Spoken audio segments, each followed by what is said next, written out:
Okay, safety threat number 2 in psychedelics and substance, whatever, is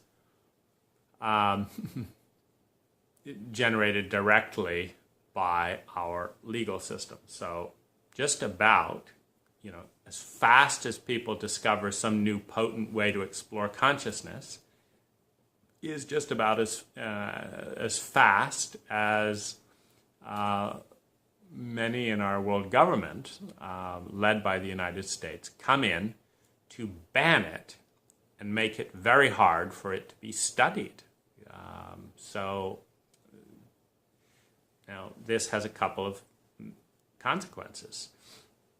Criminality, secrecy, it's actually setting up consciousness to fail, because fear and trauma are not creative states to explore consciousness from. Well, when you've got a big brother type government, and we have that, we have a big brother type government, like it or not, particularly in areas like psychedelics.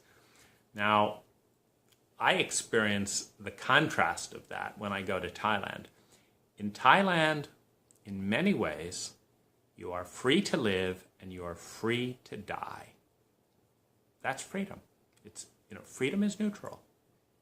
You cannot regulate everything to such a degree that nothing bad can happen, without regulating something to such a degree that nothing good can happen. And, when I was looking at kite surfing, paragliding, hang gliding, all kinds of things, learning to cook, the friction, like I try and do that, in my Bay Area areas, like, oh no, this isn't regulated for that. You got to have a license for this to do that. Well, how much is that license? Well, it's, $600 for this, and have to pay my insurance, and your rates are up, like this, and then we have to schedule it a week in advance. We have to do this and have to do that. It's like, it's not worth doing. Forget it. No hang gliding for me. You go to Thailand and people are living their life, and they're able to do it, and so you have a higher death rate per capita. But you also have freedom. The way I learned to cook in Thailand was without language and without any government oversight. Being in one favorite restaurant after another, where just gesturing, these lovely, hospitable people, these mothers and fathers, husbands and wives, who are there to create beautiful food, who are enjoying the presence, who are in their ritual, invite me into their kitchen. I'll just point, may I look, and look at the food, and they're like, yes, come look at the food, and then may I cook and do what you're doing? Oh, how exciting, yes, smiling. So I just walk in, I learn, and I walk in and I cook, and 2 days later, I've cooked all my favorite food in my favorite restaurants with complete and utter grace. No regulation, no insurance, no friction, no cost. Pure joy, pure spontaneity, pure freedom. I do that within a month at the restaurants of my preference. I didn't think it would work, but I gave it a try just to kind of get a sense of the backlog. I go to my favorite Thai restaurant in the United States, He's very worried and puzzled by the whole thing, just the idea. Can't quite get his mind around it, but he says, I'll check with my boss. He checks with his boss. And then they say, we can't possibly do it. I said, why? The empty restaurant, oh, there's this health regulation, the insurance, or that. We just can't do it. You cannot be free here. Go to Thailand and be free. And so this is, a trade-off. Now, when you have, our situation here, the issue is, of course, it's all underground. And you've got fear. It is a trauma, and it is terrifying to have your possessions and everything that makes you feel grounded and safe destroyed and ripped away from you by a force that is literally 1,000,000 times bigger than you for reasons that are not intelligent, that is unreasoning. Just imagine a 6,000,000-foot tall giant for your own good, just plucking you out of your life and sticking you somewhere, that cannot think, that cannot be intelligent. It's like absolutely irrelevant what you are doing, why you are doing it. This is insanity, and we are in this insanity. We have a government that will use our own tax monies to come in at a moment, and it just takes one hostile person, one scared person, one jealous person, one this person. And they can turn this 6,000,000-foot tall giant to come and seize your stuff. Well, is that how we want to set up consciousness research to succeed? Well, you could do better than that. So this is the first danger, of course, is setting is very important in anything.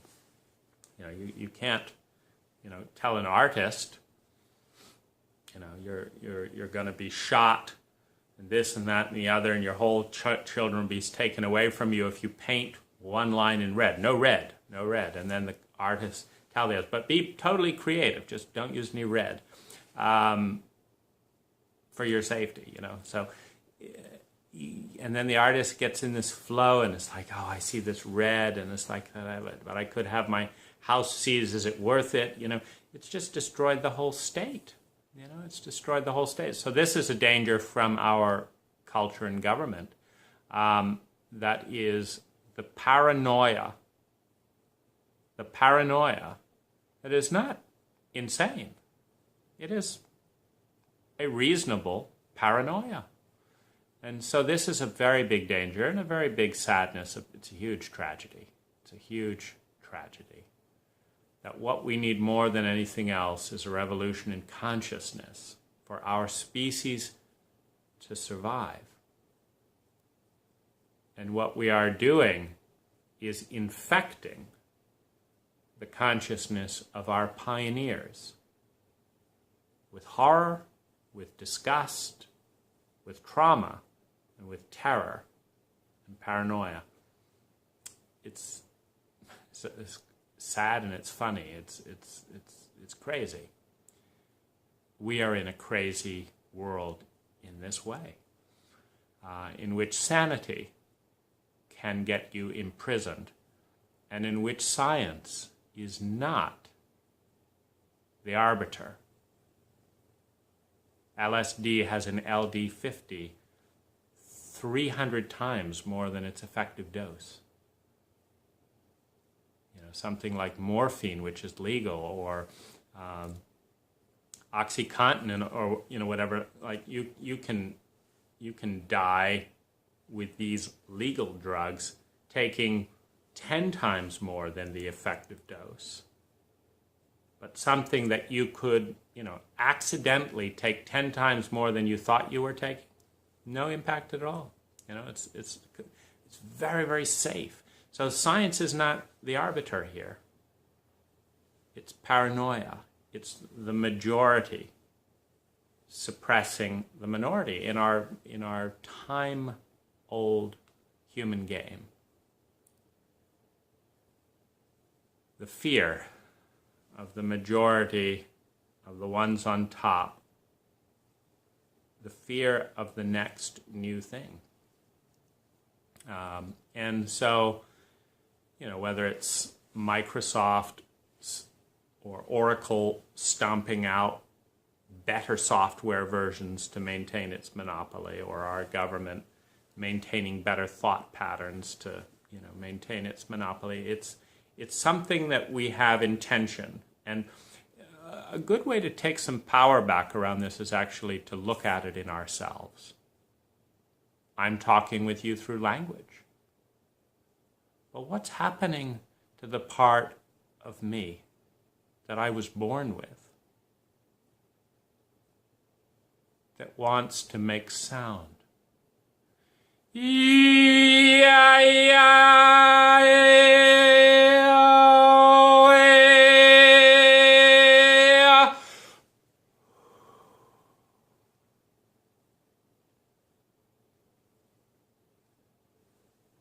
Does the majority persona in me give nurturing, give blessing, give support, give resources to this part? Or does it say, nah, we don't need that. That's not normal. No, just stick to the words, buddy. Stick to the words or you will be punished. This culture will judge you, you're crazy, we'll throw you in a box, we'll do this, we'll attack you, we'll do everything. Don't do it. Why not? Did you feel the potency? Maybe not. Your majority hat is looking at it too. The majority is unfriendly within each of us towards the minority that is unknown. We are afraid of the unknown. So we're afraid of this topic. We're afraid of a new guy talking about it. And we certainly do not want to go into this terrain with, every so often he flings his hands around and makes noises and does this and talks about his imagination half the time and talks about science the other half the time. It's like, that is just too much unknown. Get him out of here. Let's watch the news. Because that's what we're familiar with. Now, the fact that it's 17 negative items for every one positive item, the fact that there will definitely be graphic violence just before an advertisement is shown because that sells more ads. Yeah, well, that's business. We know that. We all know business is corrupt and this and that and the other and just trying to make a buck and doesn't care about our well-being and will sell us every damn thing we don't want if we give it a chance. But we know that. Isn't that what our culture is about? We don't know this. We don't know this. So if we can understand that politicians are just us, they're just our neighbors, they're just us, how would the neighbors respond on your street if you stick up a beautiful array of beautiful flags, if you start chanting on your rooftop, if you start doing anything that makes you exultantly happy that is not normally done, are your neighbors going to embrace it? Well, your neighbors, metaphorically, are ultimately the people we elect, and we cannot expect anything better. So does your neighbor cheat on taxes? Do you cheat on taxes? Well, do politicians cheat on taxes? It's not, you just have to look. The power structure is just a metaphorical expansion of who we are. So it's not really just that the enemy is out there. We have to take it inward, and that's when we can start to have a little bit of compassion and deeper understanding for this part. But there is a very big consequence to this unscientific suppression. Because it's an unscientific suppression of that sound, because the reality, the energy that I felt in my body was an uplifting energy. Talking drains me. Toning fills me with energy. But I'm choosing talking. I'm doing the thing that is destroying my energy, because that's normal. And I'm not doing the thing that's raising my energy. And I'm not looking at it scientifically. I'm not saying, hey, we're open to all things that raise energy. No. We're open to all things that raise it. But do it the way, do it the way they did it. Be the next Wayne Dyer and all that. Talk about positive. He didn't have to sing and all that. And be a Leo Biscaglia. Do that. Because I know that. That's comfortable. Well, why not just look at the data? Why not just look at my energy and data, and why don't we all start doing the things that lift our energy and do less of the things that drain it? Yeah, not interested. We're not scientific as an individual, as groups, as politicians, etc. And so we can have some sense of humor that this is us, that this is in us too. So, but the problem is,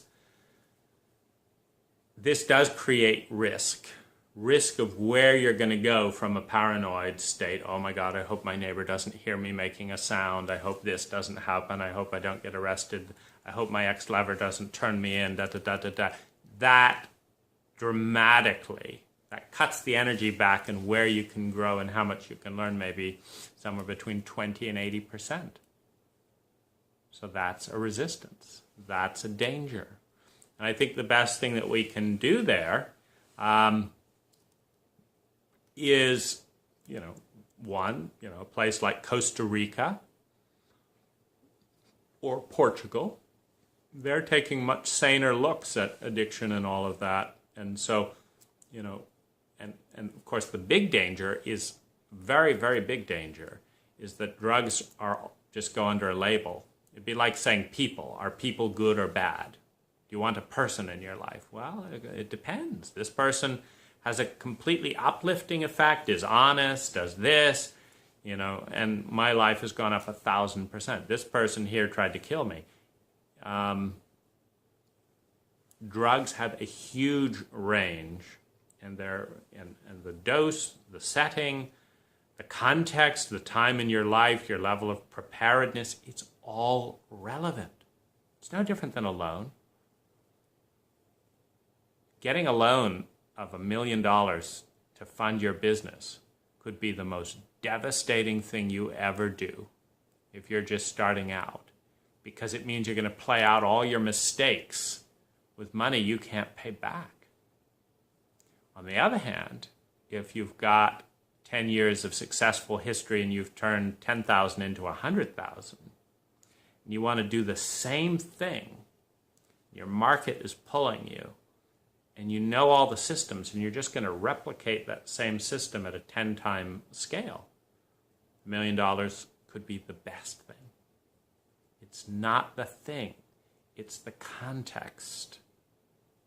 And this is critical, and there's no one that will and can take full responsibility than you, which means do your homework, read the books, watch, learn, read.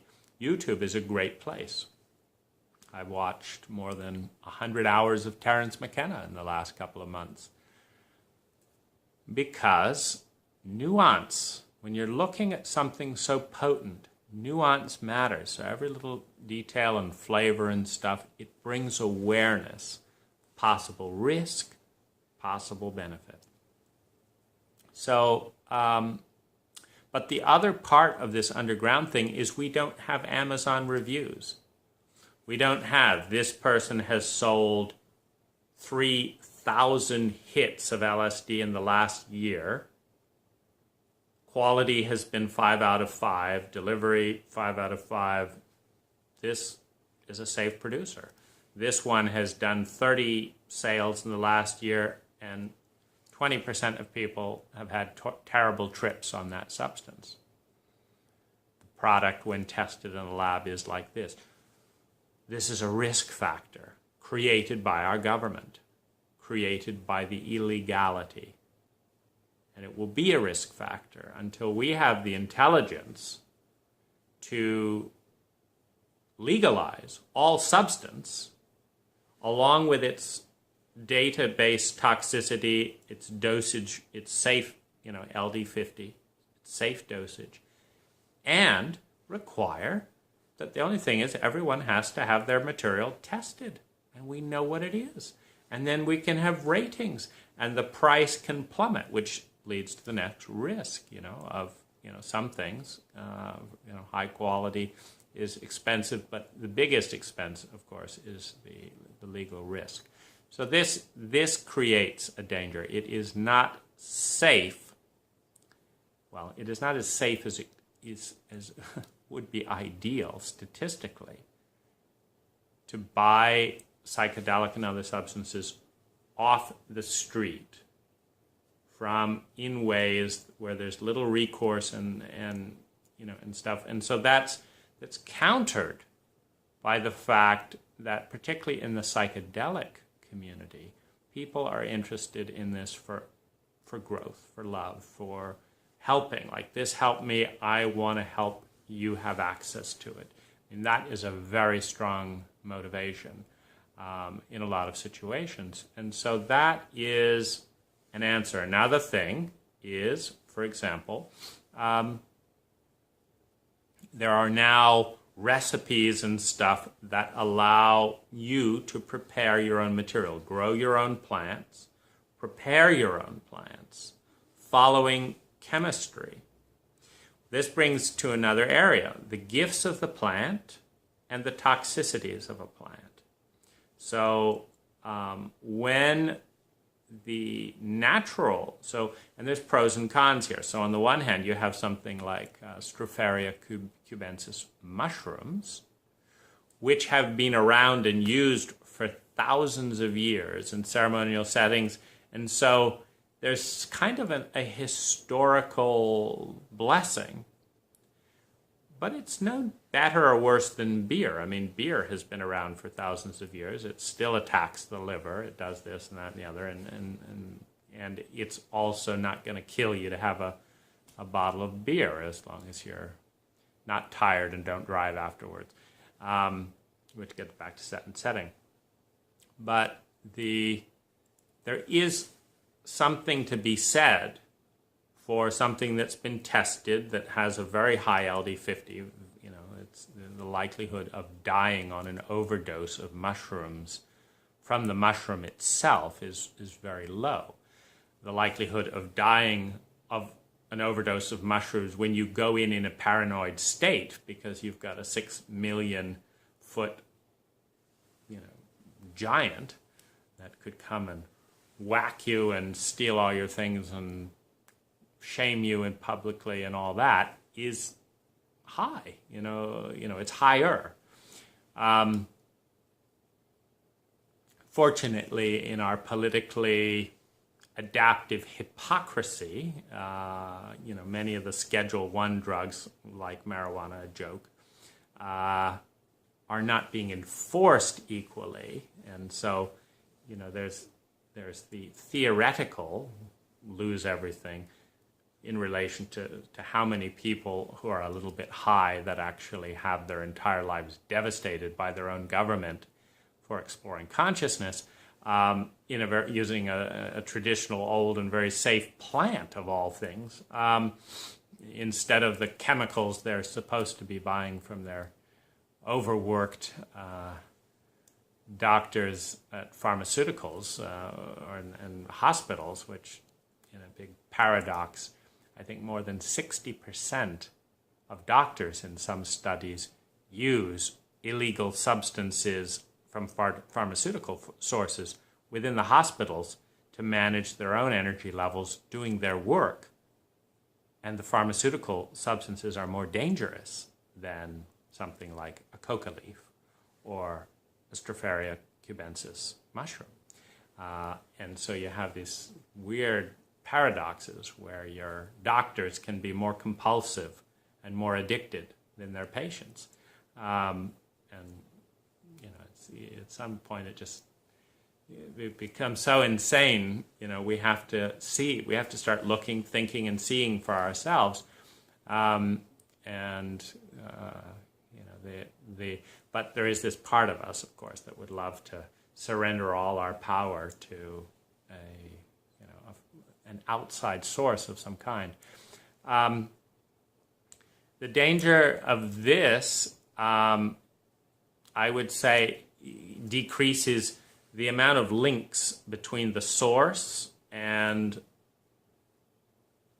the amount of links between the source and the person giving it to you, and your knowing of the person giving you. So this is a good thing to cultivate, good human relationships. And so when I've bought high-grade MDMA to do work on my PTSD, following reading the book Acid Test as an example, I bought it from someone I'd known for a while, who bought it directly from the lab, who he had known for a while. Now, there still was an instance where, and this is, so you've got, it would be lovely if we could all do little chemistry diagnosis and actually see in real terms what we are getting, where we don't have to rely on things like the good stuff or pure stuff. I mean, what a joke.